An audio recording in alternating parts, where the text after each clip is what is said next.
Yun mga idol oh. Kakaibang shell mga idol. Tinatawag dito sa Sambales na May buntot.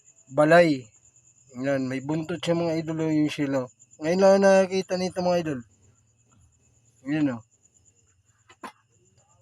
Pa-comment mga idol kung anong tawag ninyo sa ganitong shell mga idol oh. Yun oh. Basta dito, ang tawag dito sa Sambales, sa ganitong shell, balay. Baka ito yung inaano nilang tawgi. Tinatanggal lang nila to. Hindi oh. Yun oh. Parang para siyang tawgi mga idol oh. Oo.